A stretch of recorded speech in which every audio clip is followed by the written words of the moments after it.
What's up, guys? Welcome back to another Dumpster Talk episode. We have some special guests today. We have Peyton Kauffman, my older brother, and we have Aimee Deraco. She is the CEO of Brubakers. I just wanted to thank you guys for taking time to come on today. We're very excited to be here. I can do this for the first time. You can start with introducing yourself a little bit since I can never pick on anyone. Is this weird? Does this feel weird here? Yeah, I've never seen him in like work mode. I like this. It's a little bit of You're trouble. very professional. 2 Kauffmans in this dumpster. 2 Kauffmans. Yeah, like Todd said, I'm his older brother Peyton. I've been working for Brubaker since I was 17. They hired me pretty much right when I was in Votech. I went to CTC my senior year of high school. I just started running commercial HVAC jobs maybe like 2 years ago, something like that. So it's been going pretty good. Yes, sir. What did you start with when you first? What's the difference between the commercial now? You said 2 years ago. Then. Well, I was just a helper. I was just an apprentice. Like, I got you. You know, I was basically the go for like, go for this, go for that. You know what I mean? But you got your own van now. Jobs. Yeah. What do you like about that?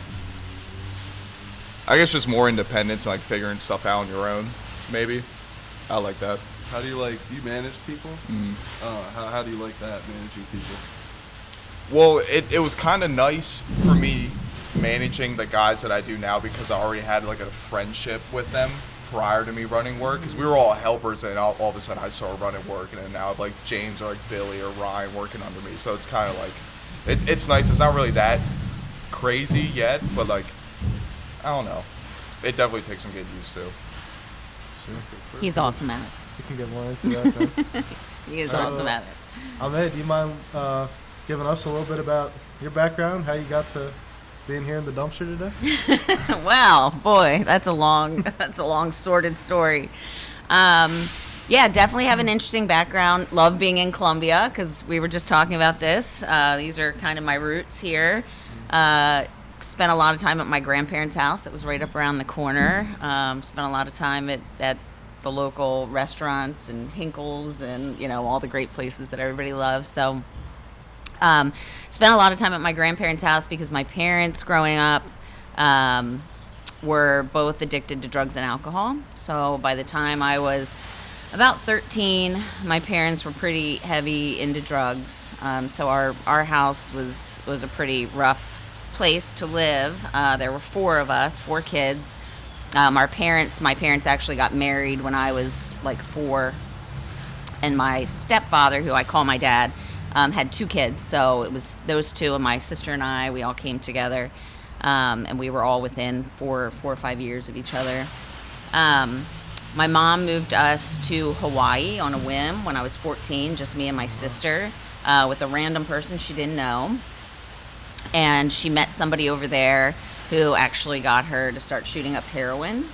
So she abandoned us over there in Hawaii, and I learned a lot. I was there for a year, pretty much kind of by myself with my sister and this woman that we didn't know who had no kids, and we were unruly teenagers. So my dad finally flew us back after about a year. And I would say that was probably the hardest couple years of my life. That was, you know, my mom came back, really got my dad into the same thing. And, you know, my mom was, you know, arrested, caught stealing, made the front page of the paper. We went to Manheim Township High School, which was, you know, you didn't have kids with parents like ours at Manheim Township. So that was really rough. And I got pregnant when I was 17, and I quit high school. And I was ready to just be on my own. So started doing that. Had my daughter by the time I was 22. So 2 kids by the time I was 22, and lived on welfare for about 10 years until I got a real job in the mid-90s, serving sodas at a country western nightclub called Low Places. It was just me and the manager. The manager got fired, and they made me the manager. So I was managing myself. It was very difficult. My employees were awful. It's just me. But that was also very rough because we got a liquor license, and now we needed to hire a full staff. So I went from like never managing people, not really having a job, to now I manage like 15 people.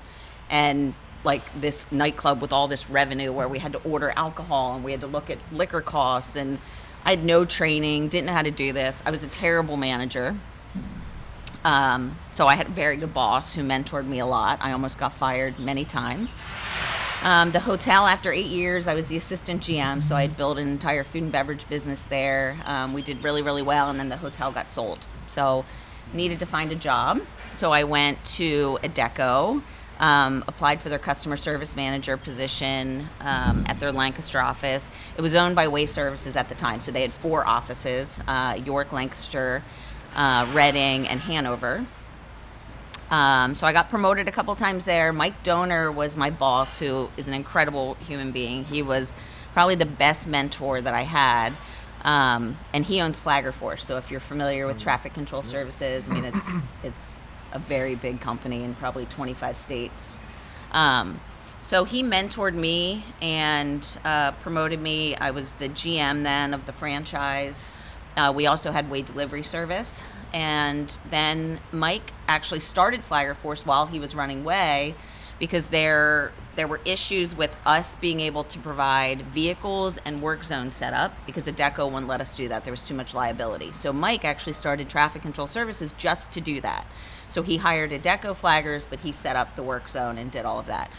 Well, Deraco corporate found us in breach of our franchise agreement because they said Mike was operating a competing business, and we went into this 2-year litigation. Mike had to be let go, so then he fully went to Flagger Force, and I had to run the company. So they kind of by default got promoted again to do this job that I had never done before. Had to figure it out, and for 2 years I had to fly back and forth to San Diego because we were in this arbitration with Deraco corporate. And then we won that case, and it was like, oh my gosh, okay, this is great. Now we can really get back to business. And then 2008 happened, and we went into the worst recession that I had ever seen in my lifetime. And nobody was hiring staffing companies. They were laying off their own employees, and nobody was hiring on-demand delivery. They were using their own employees to do deliveries. They were renting vehicles. It was cheaper. So my team and I, that was the first time that I really needed to look at my team and say, I have no idea, how to do this by myself. I need you guys to come and help me figure this out. And we had, we had a session. We just started figuring out different ways that we could do business that were still good opportunities where we were in the recession. And it meant doing things differently than we did it before, but they were all bought in. We ended up not laying anyone off. We did all take a pay cut during that time. But then when things bounced back, now we had other business units that we didn't have before, which now really increased our business, and we really thrived. And it grew so much that John, now being almost 80 years old, was like, okay, now we're going to sell the companies. And he wanted me to buy Way Delivery, and I knew it wasn't something I was going to be passionate about. So I stayed with him through that sale and went to be the president of a large digital agency called Synapse, and worked there for about 4 years, worked with really large corporate clients. Didn't love it. I love small business. And we had a lot of small business owners that would come in and they needed help, and we just weren't really set up to be able to help them. Our pricing structure, and we were more B2B at that time. So I went out on my own to do consulting for small businesses because I thought I was really going to love that. And then I realized after a year I didn't love that either, because I love leadership. I love the team aspect. It's not the job that I'm doing. It's not the industry that I'm in, because I've worked in so many different industries, but it was the team that I loved. So that took me to YDOP, where I met the Brubaker team and started doing marketing and business consulting for them when I was running the agency. And about 3 years into that relationship, they approached me and said, hey, we're looking for a CEO. Would you throw your name in the hat? And I said no at first. And then we talked about ESOP and what that meant. What does employee ownership mean? And I didn't know what an ESOP was. I'd never heard of an ESOP before. So started doing research about that and really thought that was a cool opportunity. But I knew they were going to need somebody, to lead the charge there that could really help nurture the team, because, the Brubakers loved the company and they were great people, but they weren't necessarily the best at leading the charge with the team. It wasn't, decisions weren't made very fast, and if somebody didn't like the decision, they didn't make them, and they knew they needed somebody to come in and kind of help push things forward. So threw my hat in the ring, and they offered me the job in October of 22, and I took the job and started January of 23. So it's been 15 months. Oh, wow. Here we are. Would you have And now I am at Sod Metal Now you're Recycling in the dumpster. This is Yep. how I know I have finally made it to the big time. Of course. Would you have regretted it if you didn't throw your name in the hat?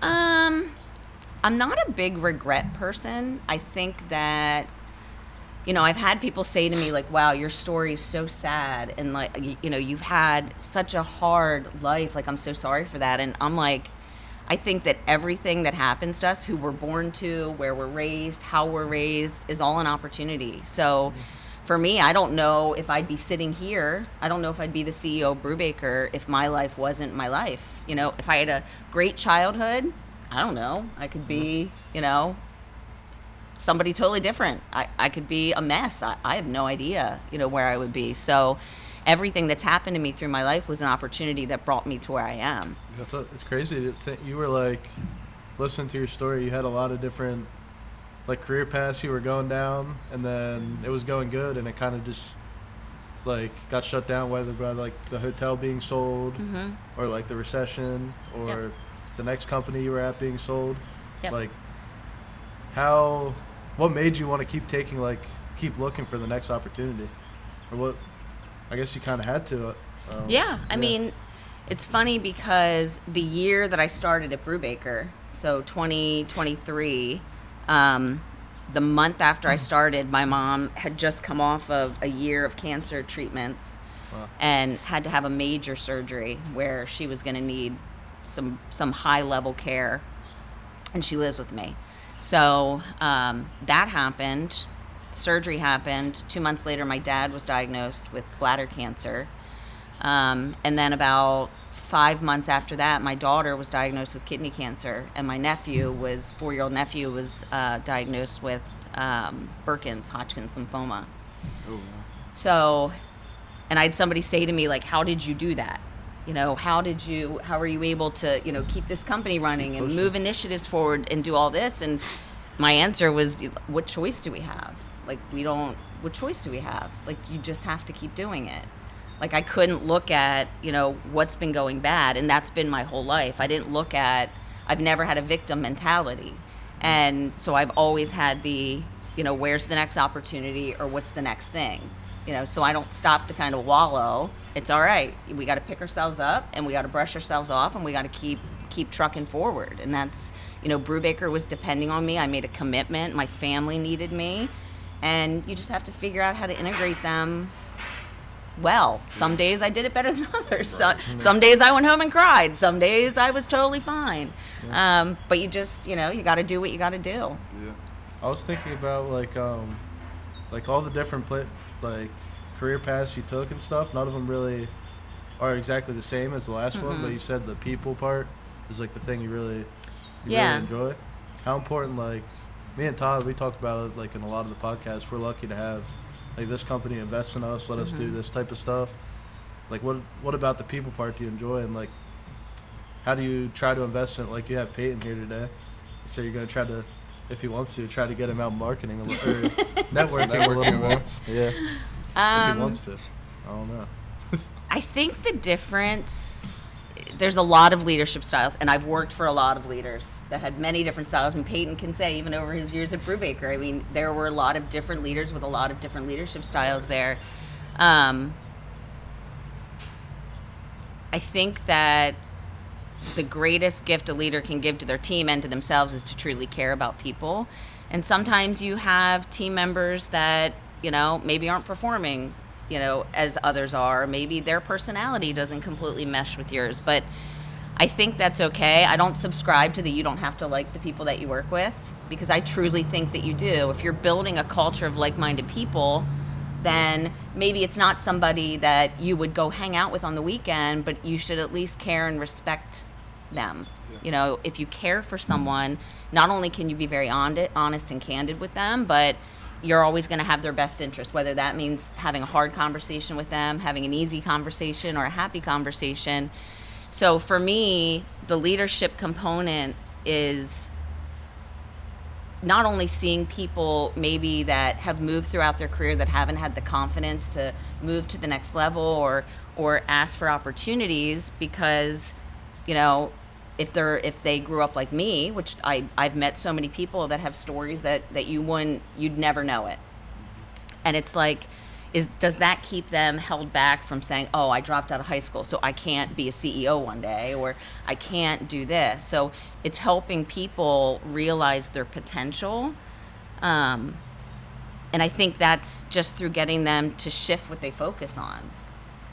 I always call it the 80-20 or the 70-30 rule. So it's like, if we're all living happy lives, it's not 100%. There's never 100% of happy. It's just last night, my whole basement flooded. I had to call one of our plumbers out, and our outside spigot flooded my whole... last night? Yeah, till 2 in the morning. Paul Davis. Thank you, Paul Davis. And one of our plumbers were there trying to get everything moving and shaking, you know, and they did. They took care of it. But it's like, you know, I can focus on that today, or I can focus on the fact that I have some awesome things that I'm doing today. And so the 80-20 rule is, you know, 80% of our life, hopefully, is filled with family and friends, and we like 80% of our job, and we like 80% of what we do.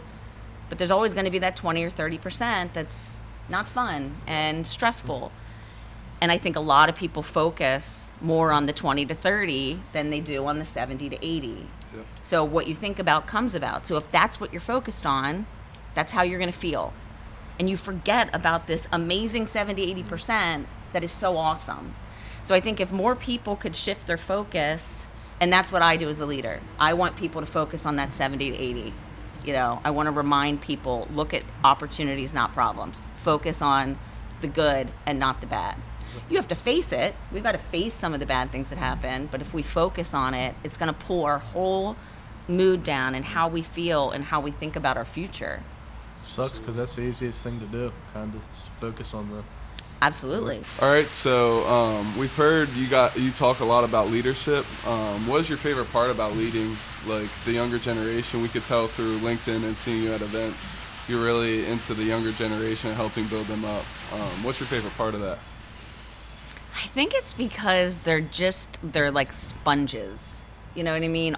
We have a community of younger professionals that like want to learn, like just what you guys are doing here. It's just like you give them the opportunities and they're so excited about it, but just to be able to sit down and have a conversation with them and hear the things that, you know, they worry about, or, you know, when do I ask for that promotion, or what if I want to move into leadership, or what if I want to do something totally different.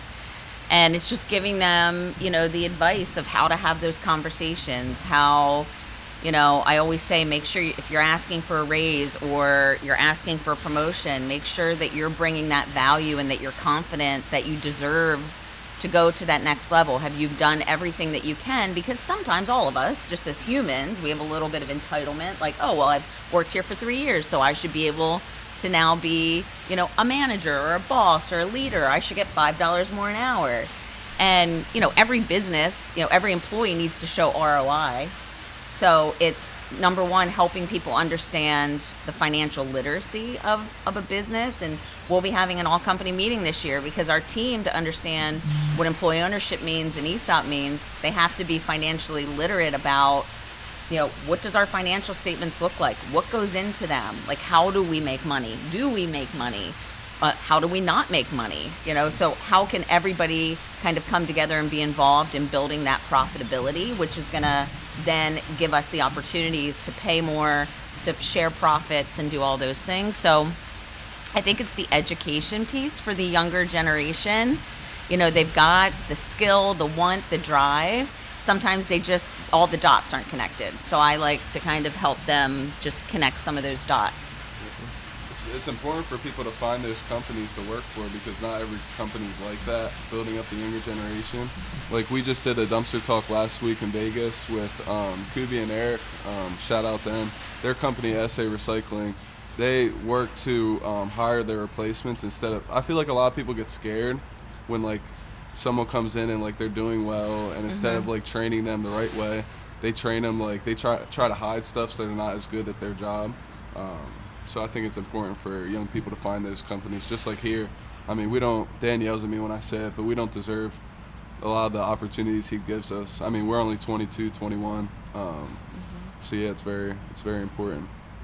Sure. Yeah, I think that I don't even think it's a matter of deserving the opportunity. I think, and I tell Dan this all the time, I think he's absolutely genius, because when you push somebody out of their comfort zone and give them an opportunity to fail forward, I'm sure your first dumpster talk, I'm sure your 15th was much better than your first. First one was rough. Yeah, and it's like you have to fail forward, and if you don't give people the opportunity to do that, they're never going to learn. I mean, everything that I've learned in my career is because I failed at it at some point. And if I was great at everything or perfect at everything, but I think there are leaders that expect, like, you don't make a mistake. Like, oh, you calibrated that thing wrong. I don't know. Right. Not just making something up. But it's like, but aren't we human? Yeah. Like, there's going to be mistakes. Some mistakes are more costly, and that means retraining, or sometimes that's a deeper discussion. But if we don't give people the opportunity to try something, and maybe they don't do it exactly the way I would do it or we would do it, but it doesn't necessarily make it the wrong way, or then it's a training opportunity to say, okay, you tried this. I think that we need to pivot a little bit here. Maybe you need more training. But you don't just take the opportunity away. So it's that failing forward, that repetition, that continuing to do something, as long as it's not detrimental to a customer or to other employees or to, but sometimes there's a cost involved in training and developing. Dan is spending a lot of money to be able to do this with you guys, but he sees how it's going to benefit you. You're becoming professionals, and everybody knows who Sod Metal Recycling is. I was at a strategic planning meeting at the chamber last night, and they started talking about the dumpster talk, and I was like, I'm doing one in the morning. I was so excited to be able to say that. But that's what he's doing. He's actually very masterful, because the thing any company wants is for everybody to know who they are, and what they do. And he's doing that, but at the same time, he's developing you guys into the future leaders of this company. And that is so incredibly important. So I am all for it. Like, that's what I love about leadership. It's seeing people take those responsibilities and continue to do something with them. Yeah. And now, in January, we became 100% employee owned. And I'd love Peyton to talk a little bit about it, but that's really meaningful to our team. The Brubakers they could have made a lot more money selling out to private equity, like a lot of our competitors have. And they made a lot less money selling it to us. And they're entrusting us with their family legacy, which to me is, invaluable. But, to Peyton, who is the future generation of our company, he's got a huge opportunity now, for what his future looks like. That's awesome. So I'd love to have him tell you a little bit about just, from that perspective, what that feels like. When did that start kind of like to change? Past couple of years, I guess? Or? Well, I caught wind of it maybe like 2021, maybe? Yeah, or like 2022, like I was hearing stuff about it, and that's when I met you, like at the end of 2022, and then that's when you came on, like early 23. Mm-hmm. But I didn't know what it was about at first. And like I understand it now, but I'm just curious to see what it's going to be like for me and like the younger guys, like the guys I work with, as we get older and we start to see growth and stuff. Yeah. So it's sick. It's good to see. I mean, more companies, like, I don't know. You never like expected kind of starting at Brubakers, I guess, that you would have like more opportunity to come out of it, I guess. Yeah, right. Yeah, that's it. What do you think you were going to be when you grew up? What do you? Oh, I didn't know. No? I didn't know. What did you want to be? Skateboarder? Tony Hawk? Probably. Tony Hawk, there you go. Probably when I was like a child, yeah. But no, I really didn't know. Even throughout high school, I didn't know. And then maybe when I was like 15 or 16, I kind of started like getting serious about it. And that's when I like talked to people, and they're like, "Oh, why don't you go for a trade?" And like, I don't know. I didn't want to be like a plumber, or like an electrician. So I'm like, oh, well, what's HVAC? And Dad, our father, he did it for a little bit. And he told me that he enjoyed doing it a little bit. So I figured I'd give that a shot. You've been doing it for a while.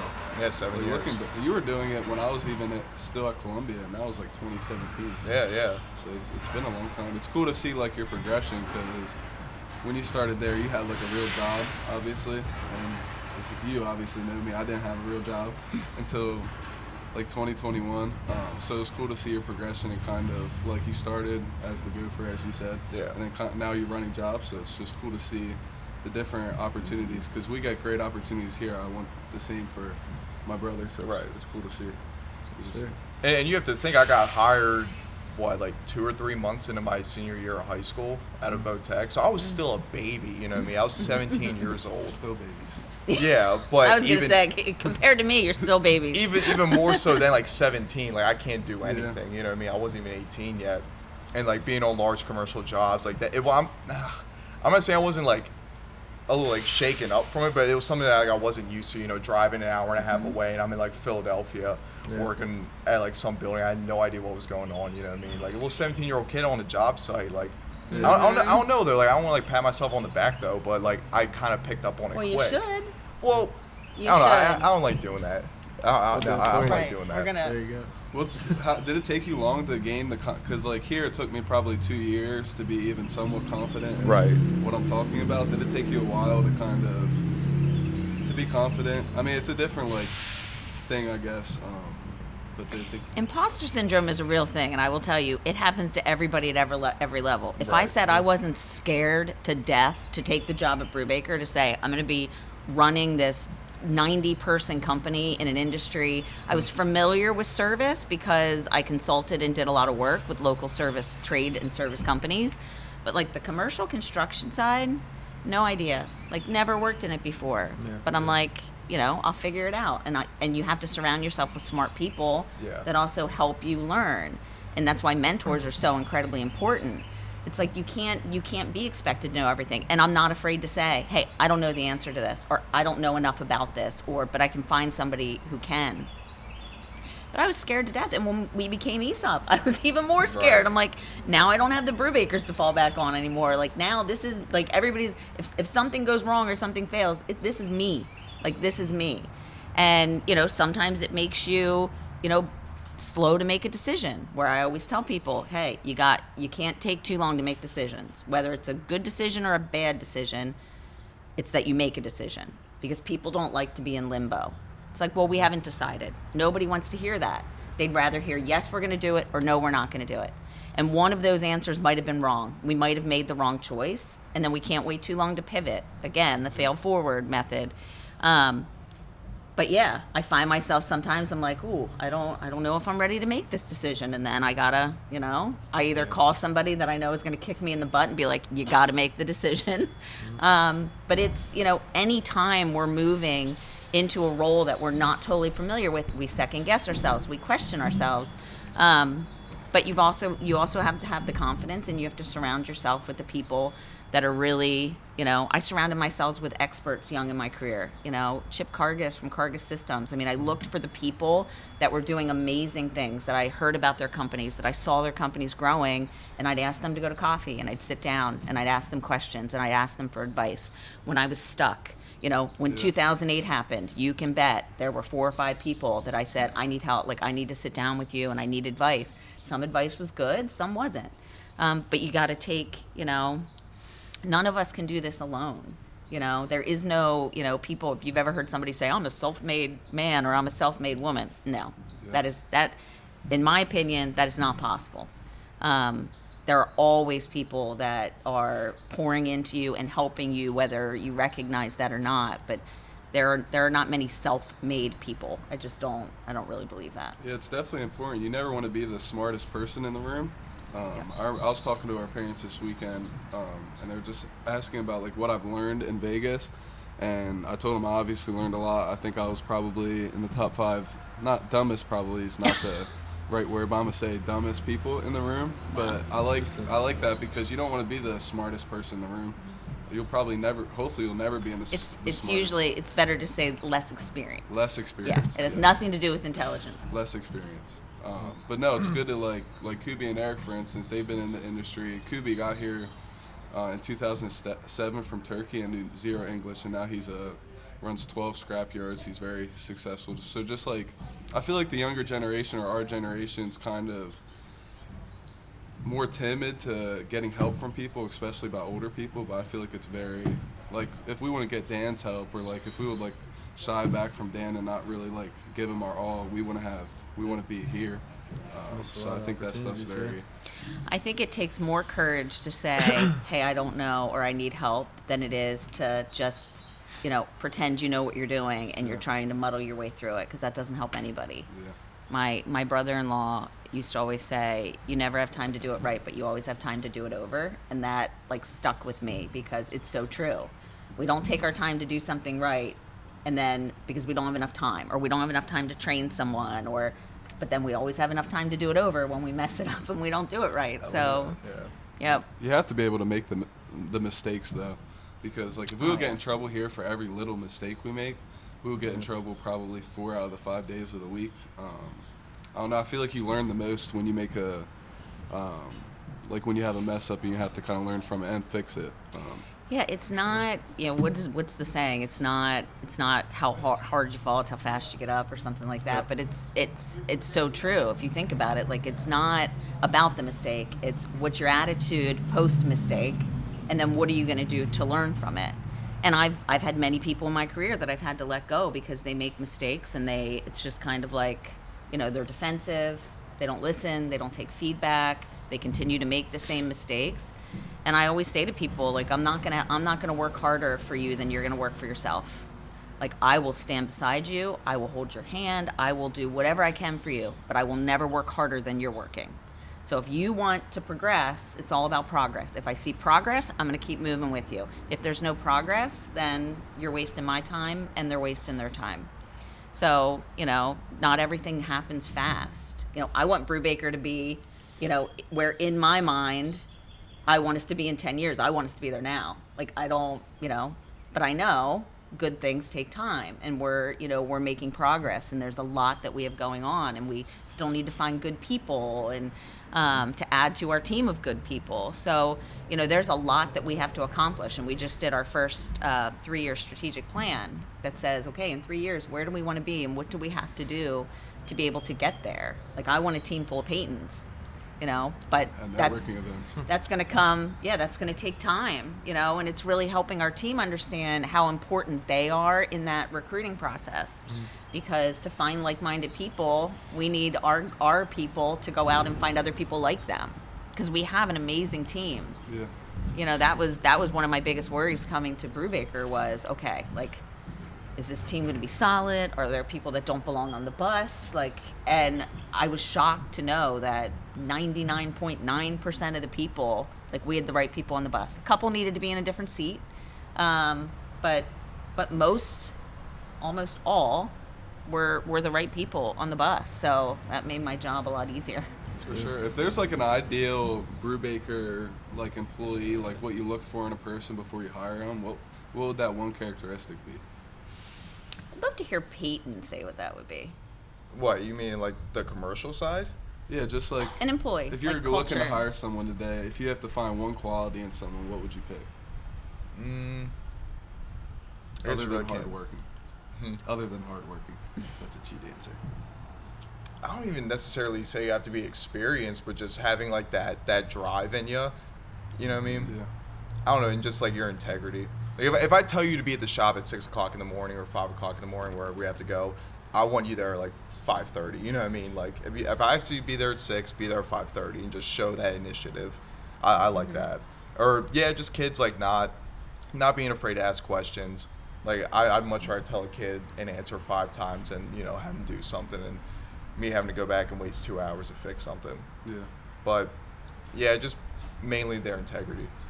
For sure. It's a very good. You guys are 90 employees, you said? Yep. What can you talk about? We didn't really get into what services do you guys provide exactly? You're in more in the commercial side. Yeah, I'm in commercial install. I don't do any service work, but we have a commercial service crew, residential service crew, residential install crew, commercial plumbing crew. Like we pretty much do it One-stop all. shop. Yeah, pretty much. Yeah, we're on the residential side and light commercial side. We do plumbing, HVAC, and electrical. Yeah. We have an appliance sales showroom. We do kitchen and bath remodeling. And then on commercial, our team, I would say, probably excel on the commercial side more at design build, where we're, working with the general contractor and we're designing the plumbing or HVAC systems. We do some bid spec work, but design build is really, we have our guys on the estimating team especially are just absolute geniuses. They just find things that other people don't find, where a lot of commercial contractors, it's like, okay, we're going to go in really low, but there will be things that we see that we'll wait, because those change orders are where we can actually really make our money. Where our guys are the opposite. We're going to go in with the fairest possible price, but we're going to show them everything that they're missing beforehand so that there's no surprises. And sometimes that means we don't win a job, but I think that's the integrity piece. Like Peyton talked about. Our core values are, that's what we hire based on. People are trainable. They have to have a certain level of skill depending on the role. We can't hire, a plumbing estimator who has never done plumbing estimation unless we're willing to bring someone young who we really want to train. But if we need an experienced person, they've got to be experienced.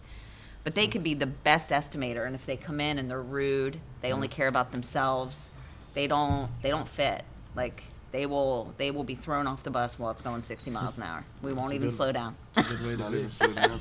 Do you have your own do you have a certain area where you certain commercial jobs in this area they know your team's gonna be on, or is it kind of random? No, it's all over the place. Yeah. I'm up in Up to Harrisburg an right now. hour and a half. Okay. Yeah, hour and a half max. That's yeah. what time I the text whole you, company you're different. services. I'm in a different place, man. I love it. Not service. Our Okay. our residential team is Lancaster County, Okay. but our commercial team they'll travel up to an hour and a half.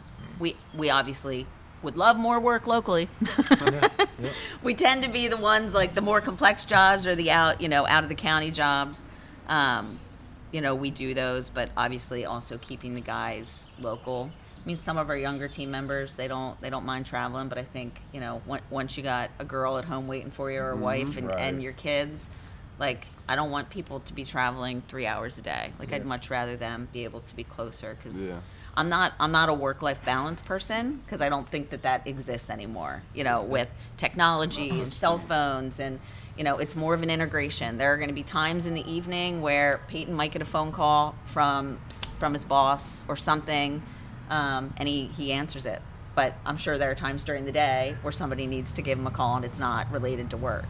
Yeah. So it's work it kind of integrates. I answer my emails all evening, all during the day. But during the day, my kids also text me, and my grandkids FaceTime me, and I'm Right. in my office, and yeah. sometimes Yeah. people walk in for a meeting, and I have to cut my FaceTime off. But it's just an integration. I can't tell my family that I'm off limits during the day, Yeah. but I've got to prioritize work. But in the evening, sometimes I have to tell my family, I can't prioritize you right now because I have something for work that I need to deal with. So It's a great way to be. as long as sometimes the balance shifts for short moments or seasons, but the balance shouldn't shift. If the balance is always my family time is always taken over by work, that's not a healthy balance. And it's not a healthy integration. And same with the other. If my family is really taking over and I'm not able to work, that's also, then I need to look at what's happening there and keep it integrated well. Sure. I have one more question before our big finale that we always end with. But what's the ideal customer for Brubaker? I know you kind of explained it in there, but is there a certain size company or is there a certain ideal customer that you guys look for? Well, obviously, distance-wise? we have so many different types of business. I would say on the residential side, we're really looking for people that understand our value. Our community, especially in the trades, private equity firms are buying up so many of our small family-owned businesses in the county. And I personally, people know I've spoken out about it. I just don't think it's good for our community. I don't think it's good for homeowners. I don't think it's good for the employees.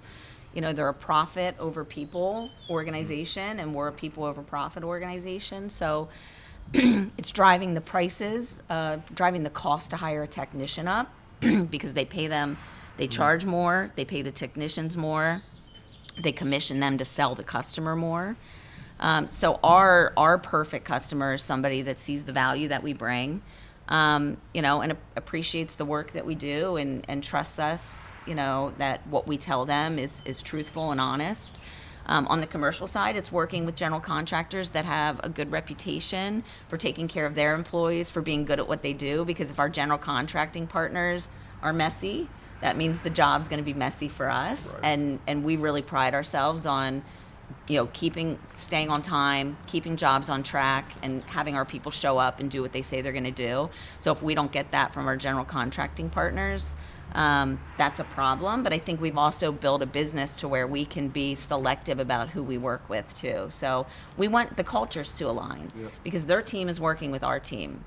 And if we work with a general contractor that does not treat our team well, then that doesn't work. I think, now we learned a little bit about the company, what you guys do. Like you mentioned earlier, obviously you can't lay out your whole strategic plan for us, but what do you think, what would you like to see come with Brubakers in the next couple of years? You as the CEO, and then you as running the jobs out in the field, what would you guys want to see change or see you guys grow into?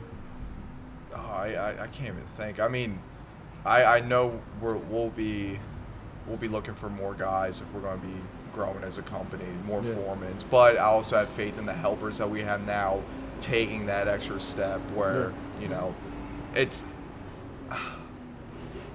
there's more to just being a foreman and just, getting a van and driving it home every day. Yeah. And I think that these kids now, they don't see it in that way. Maybe they do, maybe they don't, but I definitely just see growth from these young kids coming up. Yeah. And once we get more help, we get more jobs. Keep going. Yeah, just keep Business going. is going to be booming. Yeah. Sure. Yep. Sure. Well, we always ended it with this question. So what advice do you wish someone, it's kind of harder for you because you're not I'll say 18 for you. So what advice do you wish someone gave you back when you were 18, 17, kind of starting off at Brubaker, and what advice do you wish someone gave you when you were 18 to 21? It's a hard question. That is a hard question because I got really good advice. Well, obviously you started working at the right place. Yeah, that. I don't know, just not being afraid of asking questions. Don't be afraid to mess up. Being open-minded. Yeah, just not being afraid to fail. Like we were talking about earlier, you're going to fail, you're going to mess up. I still mess up. I don't know, just having confidence in yourself too, being positive as much as you can. Sure. Yeah. What about you? Oh, It's a hard one. well, I mean, at that age, because I had just quit high school and I was pregnant, didn't have a job, a lot of people told me that I ruined my life. Essentially, I was going to fail. So, I wish that I had somebody at that time who would have believed in me more, because I don't think it would have taken me as long. Because even early in my career, working at the hotel, and even when the hotel got sold and I needed to go to a deco, I was just praying, oh my gosh, please hire me. And when I look back at all the things that I did at the hotel, I was a very good employee. I worked very hard. I wasn't afraid to take chances. I took on more work. I worked as many hours as I needed to. But it was always in the back of my head, okay, I have to apply for this job now at a deco. I'm not a high school graduate, and they want a college degree, so I lied and said that I graduated from high school, which Mike Donor, he does know about that. I told him years later. And I went back to high school in 2008 for a year with girls I was mentoring, and I did get my high school diploma from the school district of Lancaster. So while I was at Way, I did graduate from high school, so it wasn't a total lie. But it's I didn't have the confidence in myself at that point, because it was still in my head that you are a failure. You're gonna, and everything that's happened to you is luck. You've gotten lucky.